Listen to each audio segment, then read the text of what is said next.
በስመ አብ ወወልድ ወመንፈስ ቅዱስ አሐዱ አምላክ አሜን። አንታነኛ ናይ እግዚአብሔር ዓብይ እስከ ነግረካ ተሰብረ ልቢ ደሃይ ቤት አምላኽና ናይ ኢየሩሳሌም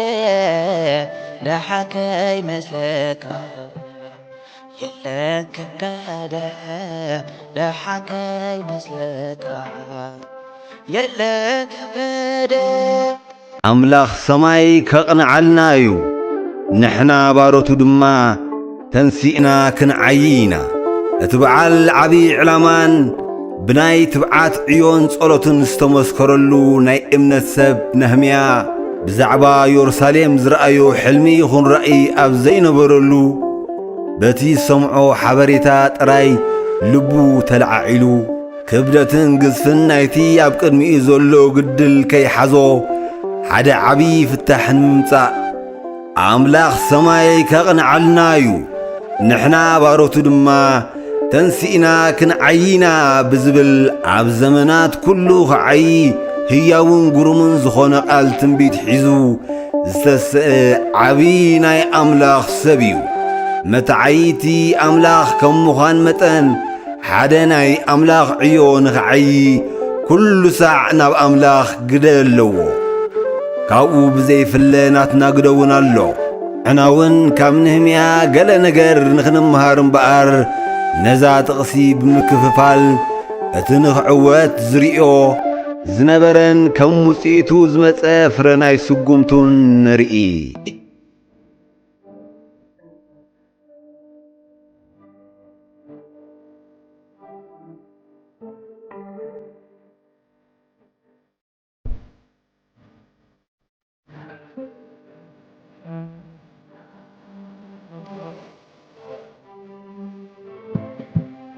ኣምላኽ ሰማይ ከቕንዓልናዩ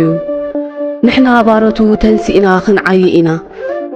ኩሎም ቅዱሳን ምስ ተመክሮ ሕይወቶም ዝኸይድ ናይ ኣምላኾም መጸውዒ ነይርዎም እዩ። ንኣብነት እቲ ብኣምልኾን ውዳሴን ምስጋናን ፍሉጥ ዝነበረ ንጉስ ዳዊት እቲ ናይ ምምላኹን ምስጋንኡን እንኮ ምኽንያት በይኑ እቲ ጐይታ ሰማይን ምድርን ስለ ዝነበረ ንኣምላኹ ኣምላኽ ምስጋናይ ብምባል ክሰምዮ ከሎ ንርኢ።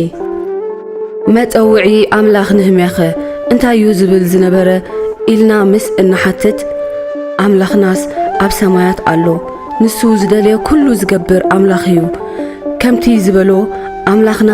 በኣና ዝደልዮ ኩሉ ክገብር ክእለት ከም ዘለዎ ንኸርኤና ኣምላኽ ሰማይ ዝብል እዩ ዝነበረ። ዋላ እኳ በቲ ሒደት ተመክሮ ናይ ሕይወትና ንኣምላኽና ናትና ስያመ ክህልወና ኣዝዩ ኣገዳሲ ከም ምዃኑ መጠን ኣነ ንኣምላኸይ ሕይወት ሂቡኒ ጥራይ ዘይኮነ ብኹሉ ሸነኹ ዝኾነለይ ደገፍ ሰብ የብለይ ንኸይብል ድማ ረድኤቱ ዘዕበየለይ ኣምላኽ ስለ ዝኾነ ሰማያዊ ሰብ ኢለ ሰሜዮ። ሓወ ሓፍተ ንስኻትኩም ከ እንታይ ኢልኩም ትሰሚይዎ ትኾኑ? ምልስ ኢልኩም ብምሕሳብን ብምርኣይን መልሲ ሃቡ። እምበኣርከስ እቲ ቀንዲ ሓሳብና ተመሊስና ከምቲ ፍትውቲ ንፈታዊኣ ሰሓበኒ እሞ ተተሓሒዝና ክንጐይ ኢና ዝበለቶ ነህምያውን ነቲ ብጉያ ተሰይሙ ዘሎ ዕዩኡ ኣምላኽ ክዕውተኒ እዩ ኢሉ ንኽንበን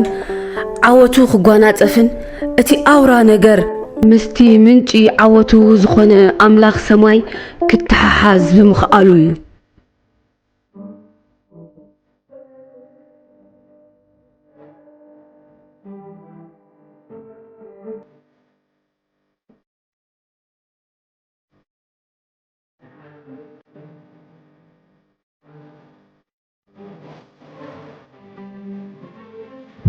ኣምላኽ ሰማይ ከቕንዓልናዩ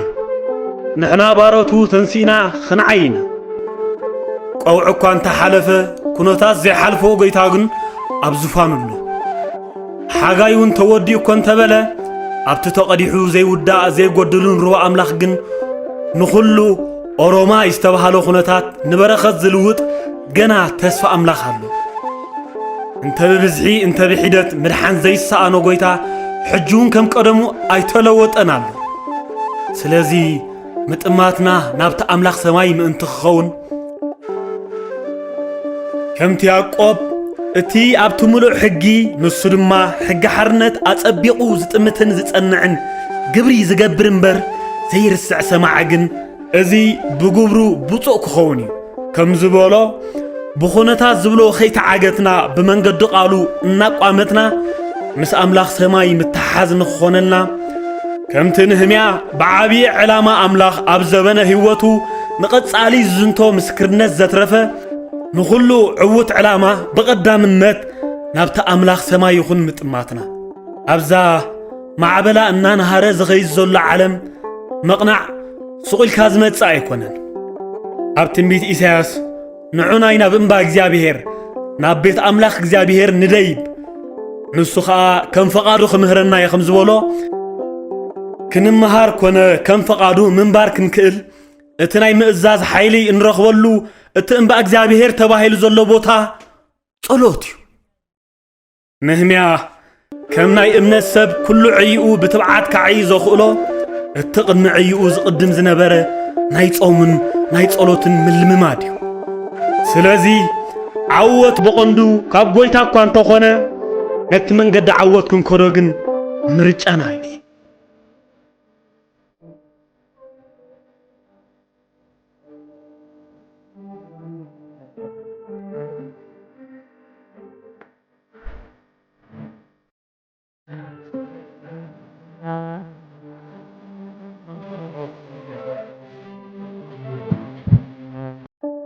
أملاخ سماي كنا علنايو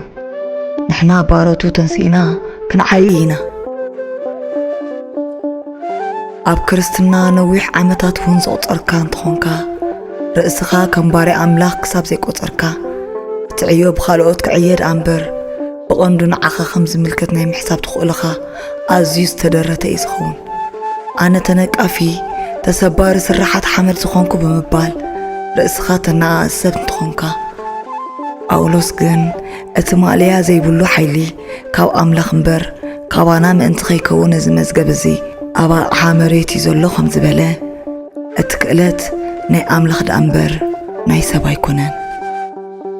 أمبار زخلو حريت زمت أننا نحنا فلياتن بلوتاتن سبات منتخن كوني إكزي أبيهر نياك أبناتو ني إسرائيل دمات ريتو حريو خمز بلنا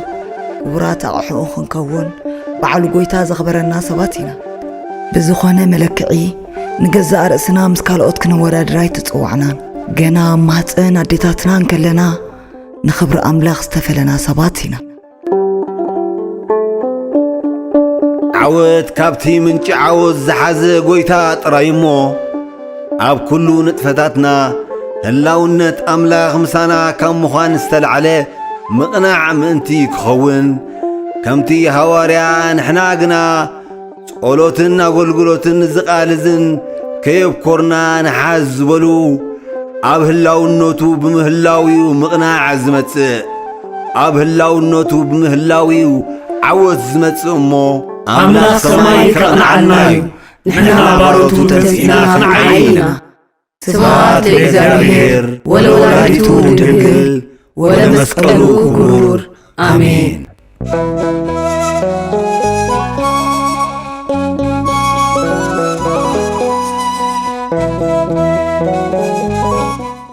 سلات زمهارنان زغسصنان እግዚአብሔር አምላኽና ክብርን ምስጋናን ንዑ ይብጽሐዮ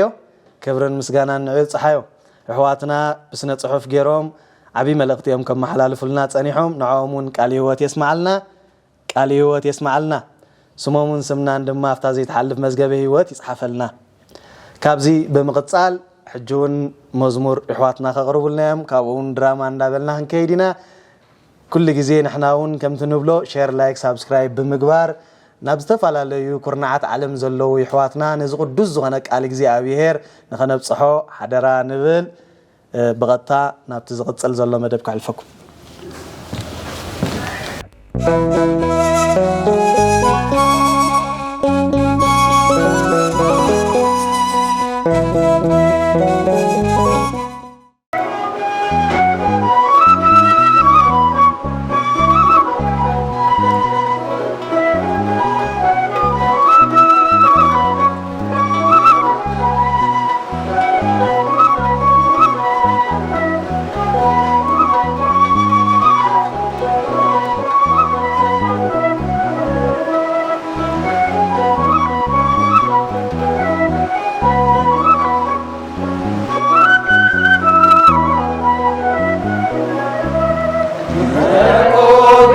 ከተማ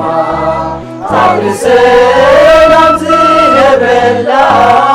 ድንግል ማርያም ተብፅላለይ ልበይ ዘዕርፈላ ኣለኒ ትዝንክሖ ጸሎታዩን ለይተይ ዘውርሖ መዕቆቢተይ ከተማ ታብሰላም ዝነብረላ ድንግል ማርያም ተብፅላለይ ልበይ ዘዕርፈላ ኣለኒ ትዝንክሖ ጸሎታዩን ለይተይ ዘውርሖ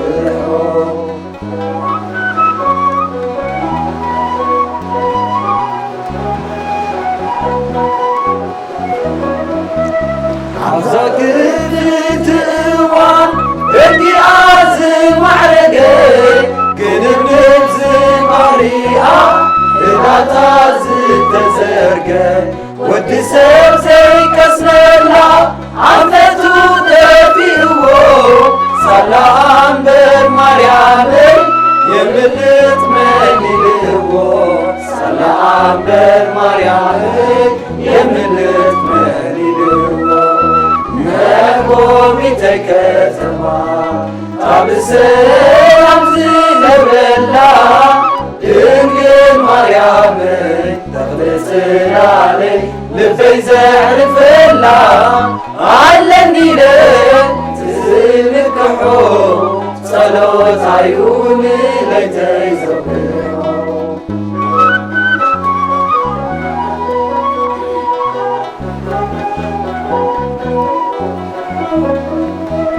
አብራኸይ ወለሊለን ኮይኑወን ከይዕፀፋ ኣለኽለኽ ተመኒወን ድሕሪ ሰበን ከይተርፋ ወፊነ ዘዕርፈላ ትንፋሰይ ንኽመልስ ጽዮነይ ጽላል ጉዞይ እላወይ እተውሕስ ጽዮነይ ጽላል ጉዞይ እላወይ እተውሕስ መዕቆቢተይ ከተማ ታብሰላም ዝነብረላ ድንግል ማርያም ተብፅላለይ ልበይ ዘዕርፈላ ኣለኒ ትዝንክሖ ጸሎታዩን ለይተይ ዘውርሖ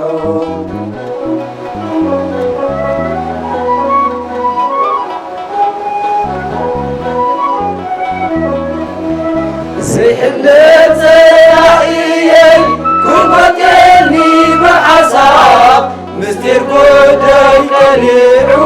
ንጥፍኣት ትረባረብ ህድኣት ልበይ ብኢኹ ኣበሳይ ዝሸፈነ ንማኖ ዓድ ዘይኮነ ወርወርኪናት ዘምከነ ንማኖ ዓድ ዘይኮነ ወርወርኪናት ዘምከነ መዕቆቢተይ ከተማ ታብሰላም ዝነብረላ ድንግል ማርያም ተብፅላለይ ልበይ ዘዕርፈላ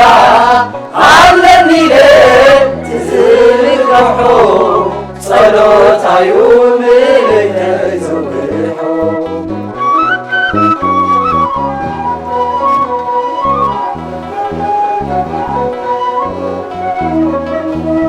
ሽውሽውታ ንፋስ ባሕሪ ክሕንን ዘይኣመሉ ትጥዑም ፀሓይ ንጎ ክንድር ተቐይሩ ዝናብኣይ ክወርድ ተሰኒዩ ብነጐድጓድ ዕቋ ነፍሰይ ድንግል ፍርሒ ልበይ ተወግድ ዕቋ ነፍሰይ ድንግል ፍርሒ ልበይ ተወግድ መዕቆቢተይ ከተማ ታብሰላም ዝነብረላ ድንግል ማርያም ተብፅላለይ ልበይ ዘዕርፈላ ኣለኒ ትዝንክሖ ጸሎታዩን ለይተይ ዘውርሖ መዕቆቢተይ ከተማ بسلام زنبرلا ድንግል ማርያም ተምትላለ ልበይ ዘርፍላ አለኒ ዝምክሖ ጸሎታዩ ንለይተይ ዘምክሖ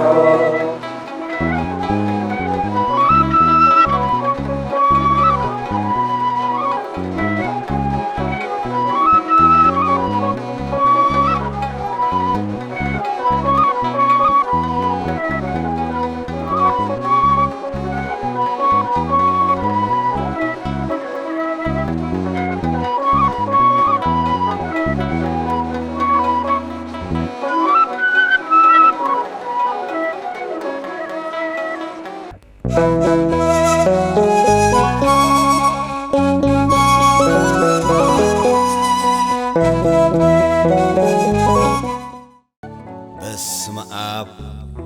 ወወልድ ወመንፈስ ቅዱስ አሐዱ አምላክ አሜን። ስማ እንዶ ሙሴ እንታይ ኢኻ ትገብር ዘለኻ? እዚኦም እኮ ዓዋል መንእሰይ እዮም። ምዚኦም እንታይ ዓይነት ኣገልግሎት ኢና ኸነገልግል ትዕድሞም ዘለኻ? አንተ ሞጎስ ሓወይ እግዚኣብሔር እኮ ናይ ኩሉና እዩ። ድሓር ከዓ እግዚኣብሔር ሕሙማት እዮም ዘድልይዎ እምበር መዓዝ ጥዑያት ኮይኖም ዘድልይዎ ንሱ ይርዳእኒ እዩ። እዚኦም ግን መጀመርታ ክመሃር ኣለዎ ድሓር የገልግሉ ጥሪልካ ግን ጽቡቕ ኣይኮነን። ትምህርቲ ዝበልካዮ ጽቡቕ ኣለኻ። ኣብዚ ዓመታዊ በዓልና ግን ገሊኦም ቴንዳ ምስራሕ፣ ገሊኦም መንጻፍ ብምጻፍ፣ ገሊኦም ወናብር ብምስራዕ ብምስካም ካብ መኪና ብምውራድ ከምዚ እንተገልገሉስ እንታይ ፀገም ኣለዎ?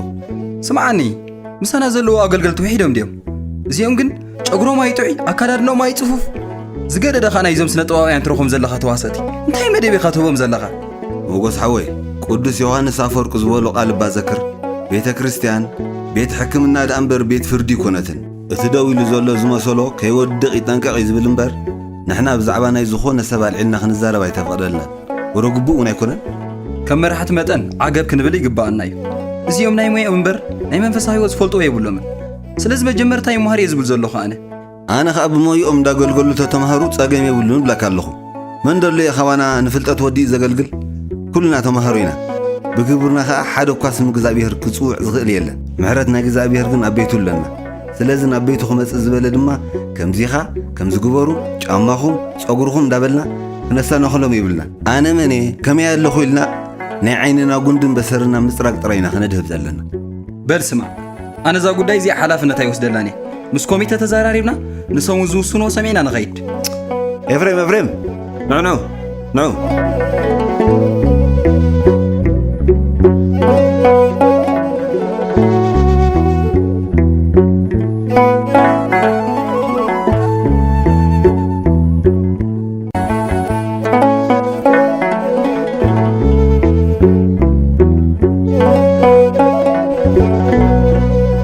የቕሬታ ናይ ማሕበር ጉዳይ ክንዘራረብ ፀኒሕና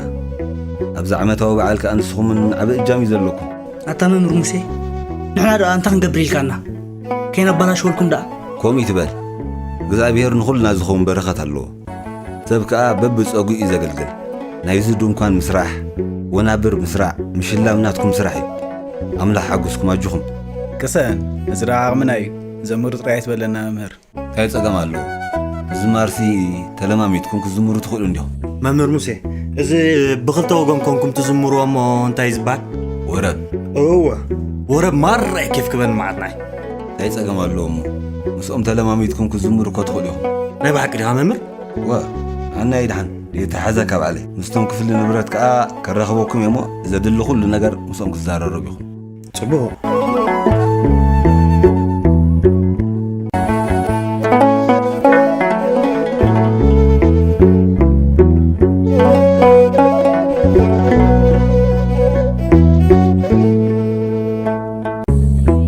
ኣዜባ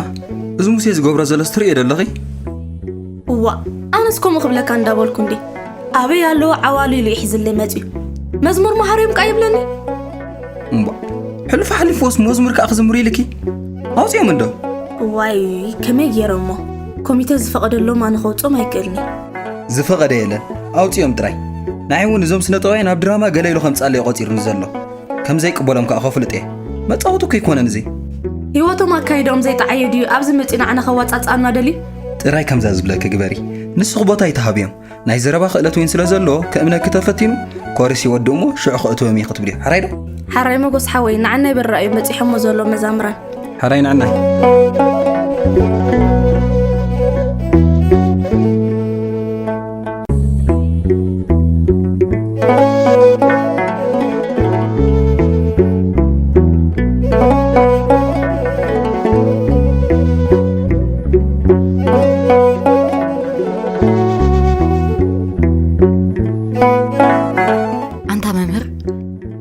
ኣብዚ ቤተ ክርስቲያን ክመጽእ ከለኹስ ብጣዕሚ ሰላም ዝስማዓኒ እግዚአብሔር ይዕንቱ ዘቃምተሉን የእዛኑ ዝሰምዓሉን ቤት እንዲ መላእኽቲ እውን ሰላም ናይ ሰብ ዘውሕስሉ ቅዱስ ቦታ እዩ ናብ ማሕበርና ምብጻኹም ከማኹም ሙያውያን እግዚአብሔር ጥበብ ዝሃበኩም ሰባት ኣብ ጎንና ምህላውኩም ከዓ ኣዚና ኢና ንኸርዕ ኣይ ንሕና ዳ እንታይ ጌርና እታ መምህር ሙሴ ንዓኹም ብምሓዝናይ ናቁም ነገር ክንገብር ንምገስ ዘለና ከምኡ ይትበል ብድራማ ጌርኩም ትመርዎ ዘለኹም ቀሊል እኮ ይኮነ ኣብዚ ዓመታዊ በዓል ከዓ መንፈሳዊ ድራማ ብምቕራብ ዓብ ትምህርቲ ክትሕልፉ እግዚአብሔር ሓዲኩም ኣሎ ሓራይ መምህር ናይ ክንደይ ደቂና ክንሰርሕ ናይ 4 ደቂቕ ዝኸውን ናትኩም ግዜ እዩ ካባና ተሓትዎ ኩሉ ክነማለልኩም ከዓ ቁርባት ኢና ዘለና ንሕና እቲ በኣና ዝግበር ተዳሊና ዘለና ቁርብ በኣኹም መፂኹም ገለ ቃላት ተትሕጉዝና ደስ ምበለና ጽቡቕ እሞ ንዑናይ ከራኽበኩም እሞ ናይ ክዳውንቲ ጉዳይን ናይ ሳንሱር ነገርን ትዘራረቡ ምስቶም ክፍሊ ሸሕራይ ንኺድ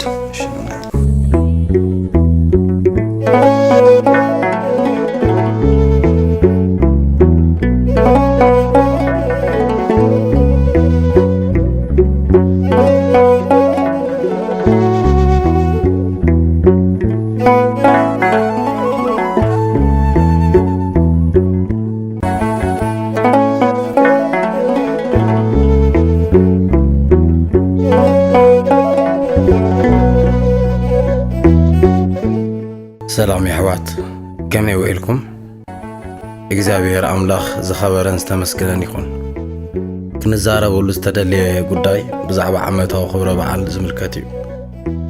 መጎስን ኣዝየብን ዘቕረብኩም ሓሳብ መምህር ሙሴ እውን ዘቕረብካዮ ሓሳብ ርኢና ኣለና ከም ዝስዕብ ሓበራዊ ውሳነ ናይ ኮሚቴ እውን የሕሊፍና ኣለና እዞም መፂኦምና ዘለዉ ኣሕዋት እቶም መንእሰያት በተዓቕሞም እቶም ስነ ጥበባውያን እውን ብድራማ ክሳተፉ ወሲና ኣለና እዚ ክንውስን ከለና ብስነ ስርዓት መጽሓፍ ቅዱስ ሊቃውንቲ ብምውካስ ኢና ከምኡ ጌርና ኣብ ቤት እግዚአብሔር ከገልግሉ ዝኾነ ዝኽልክሎም ከምዘየለ ኣብ መደምደምታ በፂሕና ንሕና ንቃወም እንፍቕና እዩ እቲ ቅድም ኣገልግሎቶም ክመሃሩለዎም ዝበልኩም መቕበሉ እኳ እንተኾነ በቲ ሞይኦም ዘለዎም ጸጋ ትምህርቲ ግን እግዚአብሔር ሂብዎም ኢልና ስለዝኣመና ኣቐዲምና ተገልግሉውን ሽግር ዘለዎ ይኮናል ካብ ትዕዝብትና እውን ተመሃሮ ኣገልገልቲ ዝነበሩ ናብ ዓለም ዝጠፍኡ ብዙሓት እዮም ኣገልገልቲ ኮይኖም እንዳተመሃሩ ዝዓበዩ ድማ ከምኡ በንጻሩ ብዙሓት እዮም ስለዚ ኩሉና ክነስተውዕሉ ዘለና ነገር ናብዛ ቤት እዚኣ ኩሉ ይእቶ ከምቲ ኖህ ዝተፈላለዩ እንስሳታት ኣራዊት ይፅዕነላ ዝነበረ መርከቡ ናብዛ ቅድስቲ ቤተ ክርስቲያንና እውን ኩሉ ይፅዓና ዝብኡ ኮይኑ ዝኣተወ ርግቢት ቀይራና ፍጻመ ተብፅሕ ቤት እያ ዘላትና ስለዚ ንሕና ንኩሉ ዝመፅእ ብፍቕሪ ንቀበሎ ብርሑቕ ዘሎ ይቕረብ ቀሪብና ዘለውን ብቂም ብጸቢብነት ደረተይ ደረትካ ስመይ ዝናይ ረብሓይ ጥቕመይ ክንብል ርሒቕና ኸይንህሉ ነስተውዕል ክብለኩም ፈቱ ነዚ ውሳነ ተግባራዊ ብምግባር ፍሉይ ዝኾነ ክብረ በዓል ከነሕልፍ እግዚአብሔር ይደግፈና ስለቲ ጽኑ ኢልኩም ሰማዕኩምኒ እግዚአብሔር ስማዕኩም ወስብሃት ለእግዚአብሔር አሜን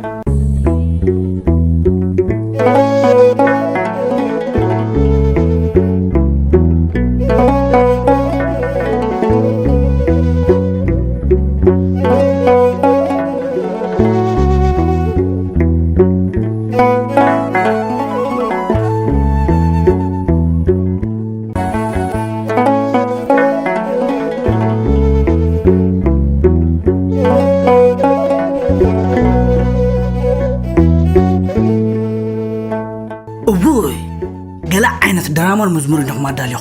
نحنا راباخم دينا تقريمنا تمدرخ لسلمكم ما رطبو نيرو انا الدراما خسرح خيلو انت انسخ زرا خيري خاتكون وددي انت يصقم مالو تاير معركي حج نسخاس كتواس ادلني مالدي هو وسدا يدل مبر انت كوين خزي يدل انت دامو نحن عاولنا سلاز تزارمنا نمبر كل خن كبوش تخن زيت منا يكون ودي ولا حلفنا بلنا هنواصلكم تصوعنا يا اخو كسن وش ولا دليت علي نحناس دي دليتي باقي سنة أجهم كتواصل ادخل لكم جي نخيدي تبينهم زلو كويس دام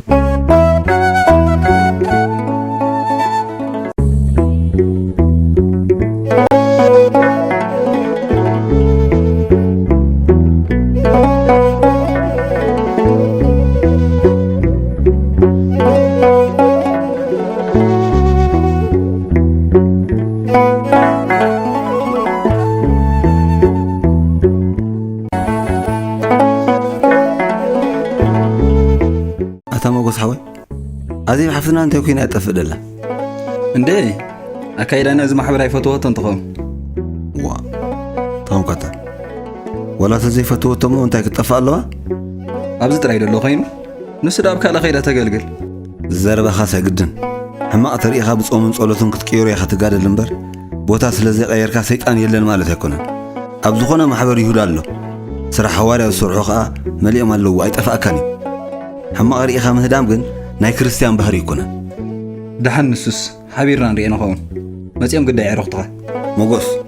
بقرب على ما وزخونه تحساسات غتل الله قرب باخذ سؤال فتن بزخون حما قص كيتوريم حجي كمهاريم زو مسو دلو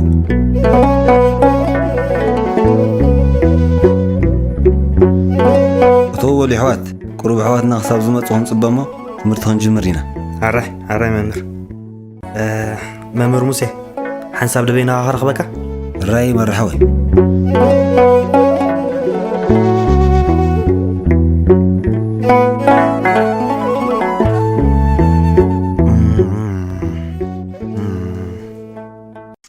إيه مرة دحن ديها دحني ممر كساي اندي قبلك عدلي مالت أبات نفسك حزدلس سقاب حجخا يبلين سقيلة خمالالس كاب حلنا يندخوركو حاني زخيد أملاح تفقيد لي كنا سحدلي انتاي كقبر علني وي انتاي كتحجزاني تخيل واو أتمر حوي زدا عبنا غيرندي داي كلاتنا حماقات كوين نمبر نيم وداتا علمانا كوا نسا حيوت يخون زلو صبوق حسابي بطاري حساب البغا اسمرلكا اتبزع أبات نفس محاسكا دحن تساقم زبهالي ولون دحار تمرت مسودانا كراخبك شو مس أبات نفسها كلنا ترى أخذ قيد الجو ثم قرب سنة إحنا تمرتنا هنجمرينا حراي ممري بالطعم يزم مسكنك ثانك يو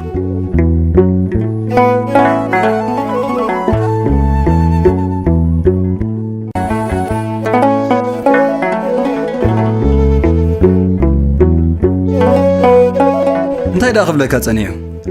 موغوس حوي بتعم زغرم نغري زوم سبات زيم دقيم زوم زون يكون ناي بحق أملاخ ناي لبي زوري قبال حقي انتي دي لك نسعى هيوت كأتو دلي أبات نفس الرخبان ديلني نزد فيرو بتبعت كله زغل سماني ناي بحق انت وين كام سيحوي كم زغبل زغل إكزابير زغل سؤالو ترايو ناي بحقي كاب كن ميخان دي فليو خزار من تنحو تريو لي تنحكا كنسا ناي بحق واسيني لك وهو قدامت دحروت دما قدامت كخوني ام زبل قال ليلت مصين مسيحوي نوي عمتات كاب نسح خم زي تحبانا قليل مخانه خم زكال بزم حوات كنمهر يغرمي كوميت والموغس حوي اذا ابير بن حد حدنا يوري زمهرنا نزردنا تراي كنكابرن كنراداداني زلنا املاك حاتيات مسرحنا ويلون فلطت مكابنا زي كونس كاب لبينا مقرابنا يزري سلازي جوخه نخلو بب غزي صبو غبري بلحنا نخاتم وتمرتي دحر ودي اخدو للك حراي من دار بك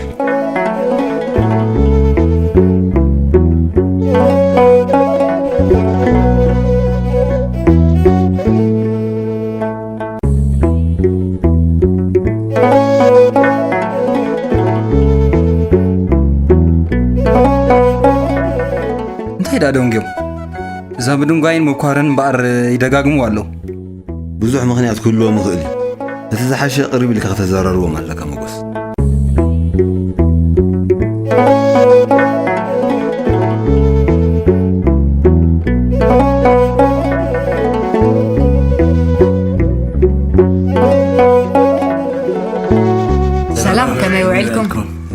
سلام ندولكم يحوات دحن ديهم تمالب كيركم هو حقكم ممر يقريتا سئلس لزنبرنا كوينا مسرحهم صبغي قلنا كل جزء فليلو أب منفسات مرتي بكرات تبزح لهم بكرات دا بزيح خاني تقدمكم سمهاركم وقت حزوا خط أقومكمي حراي ممر أي دقمني عن الرمل لنا اتوبل تو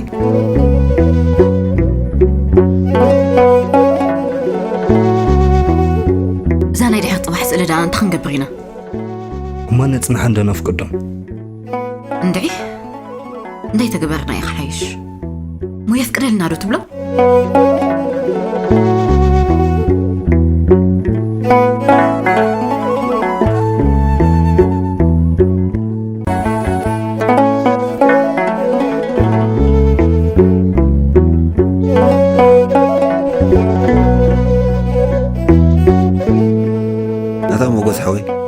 حواتنا تمال حدا كانسر زحمه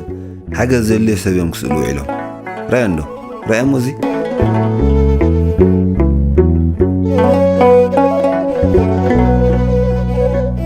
اتا مسحوي تحترين لغا ازكو خاطن شد شغلات وانجيل لحديو بتقهات انت دا سريحهم لغينهم دا ازيون فعتيهم لازم نقر كسرحون كروستوس املاخنا حريك الله نحنا خاخي عنقفون فتنا خي بوزحون ابغونهم كوينا خنحجزهم يزلنا انا بتعم زنقي نيره ابغيغا من قد يصني يا ريتا كسمعك نيرن مسحوي دحان صقم يبولن زحلفوا حجو سردو كاب حجو خنحجزهم مسوم كوينا እግዚአብሔር ዘልዩና በረኽ ነበር ከ ዓብ ትምርቲ ንኹልና ኦ ጽቡቕ ኣለኹ መስሓወይ ድሕሪ ሕጂ እንታይ ከም ዝገብር ፈሊጥ ኣለኹ ኣብ ጸሎትካ ኸ ዘክረኒ ጸሎት ቅዱሳን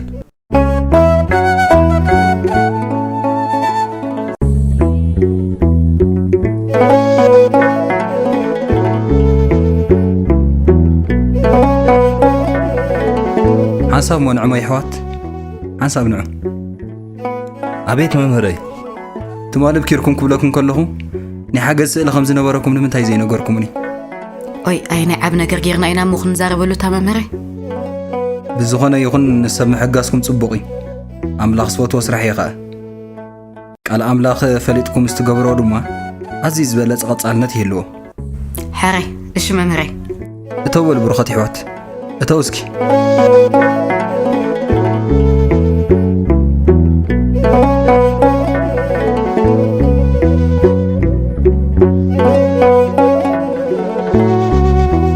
مسحوي نسخة مهرم أنا خان أزيب حافتنا خردا كخيدي كم زنا تيجي جارا دا حيزا سلازلا أنا سمع أخوان زستوعال كلن كنجران لني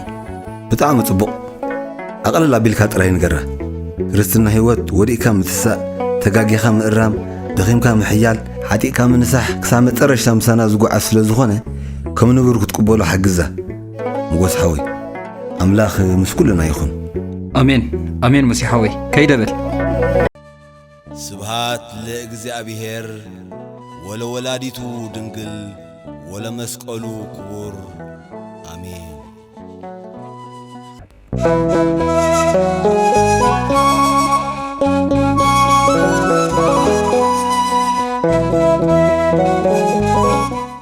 ስለዚ መሃረናን ዝገሰጸናን እግዚአብሔር አምላኽና ክብርን ምስጋናን ንዕብ ፀሓዮ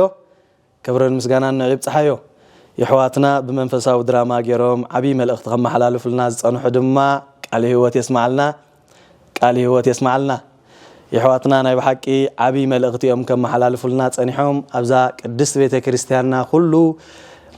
بفقر خنجبرو خمزلنا بحاليات خنجبرو خمزلنا بتعجست خنجبرو خمزلنا كل عينتها قلقلتنا ولون جيجان تتفتره بفقري تردادينا بتعجست تردادينا خنسجرو خمزلنا يوم عبي ملأختي بدراما جرم كم حلال فلنا تانيحهم دراما أزيو عبي ملأخت زم حلالف عوديو ثلاثة مدرخات كفافلنا خريون خيلنا دراما بهال كله زحلف زنجركا زلخايو زنجركا نمت أي أنت عين السبب كتكون لك ويدما أنت عينت النبابراخ تنبر لك أمج الرشاد ما عبي ملأختي زم حلال فيو يحواتنا ونزل ثلاثة مدرخات كفافيلهم يوم ملأخت خم حلال فلنا تانيحهم بيت እግዚአብሔር كتنبر كلخا تصنع خمز لك بحلف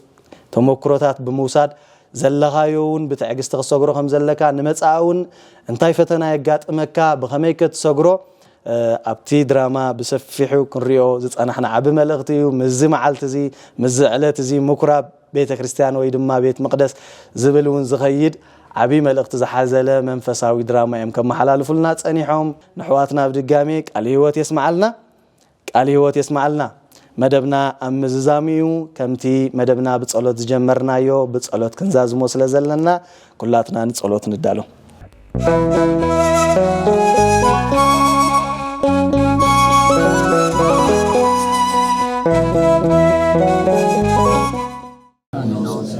بكسرك تنصع مسكك ويكون فكادك ركب السماء كما هو سيساينا زلزلتنا عبرنا يدرنا عبسنا وجعنا كملنا نهلك بسرنا يتعانا يزيغ سلامس علادنا وغانا من كل كوز نهزعك يد منقص عايز سوات العالم السلام ቅዱስ ገብርኤል ከወልደት ማርያም ሰላም ለኪ ድንግል በድናቺ ወድንግል በስጋቺ እግዚአብሔር ጸባኦት ሰላም ለኪ ሩት አንቲ ማንስ ወሩት ፕሬከርስቺ ተሰሲስ ኦ ማርያም ለተጸጋ እግዚአብሔር ስለቺ ሰዓት ጸልይ ረድኤተ በትያን አፍቅሮቺ ኢየሱስ ክርስቶስ ከመይሰና